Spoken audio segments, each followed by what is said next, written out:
miss you. You want to come back, and we'll just. So he said, how did that happen, Sean? He didn't pick it. I mean, so what happened was after I did Finally Famous Volume 3, I was in the studio with No ID in LA, and No ID sample Can You Stand the Rain by New Edition. And I remember Don C was in the studio, and Don C was like, this right here.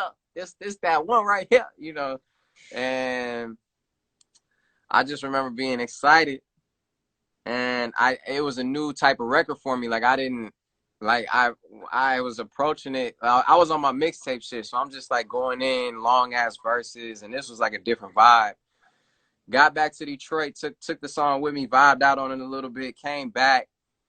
Chris Brown came to one of my shows I had in New York, met with Chris Brown, played him the song. Chris Brown loved it and got on it. And this was at a time where Chris Brown was on his way back up. This was when he had Deuces. So Chris Brown did the song and then called his label and was like, yo, you got to clear this Big Sean record. Nobody knew who I was hardly, especially at record labels. They was like, who? And he's like, you got to clear this Big Sean song, you know, because I believe in it. So I appreciate Chris Brown for showing me that love from early on, right? So I'm in the studio with Ye, and it was Ye and Hov, but I think Hov had left, and Ye, I played him my last, and he was like, man, it's just like, it ain't, he was like, it's kind of like, sounds like a different vibe, like a radio vibe. You on your mixtape shit, like, right? But Khaled came through that day too, and Khaled was like, nah, this one. You know, Khaled, he like, nah, Big Sean is star, this one. Khaled know the hits. Yeah, he was like, this a hit. This a hit. You know, Khaled. So, you know, Kanye ended up obviously rocking with it in the end, but, you know, it was just like a thing where Khaled, I feel like Khaled really solidified it. Like, no, Sean got to come out. Sometimes you need to co-sign. You know, yeah. I remember one time I was in the studio and with Kelly Rowland, and Kelly Rowland was Usher too. Usher, Kelly Rowland, they was in the studio with Rico Love, and he was writing shit for them, and they was like trying to sleep. And I was like, yo, Usher, you better do this song. And I told Kelly Rowland the same thing. I was like, yo, Kelly, like, you know, because she had got into like the EDM.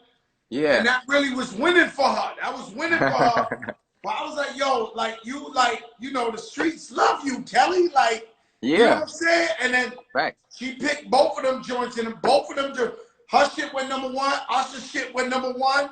So I know what it's like to feel like Khaled. He's in the studio. He's like, yo, y'all better go with this.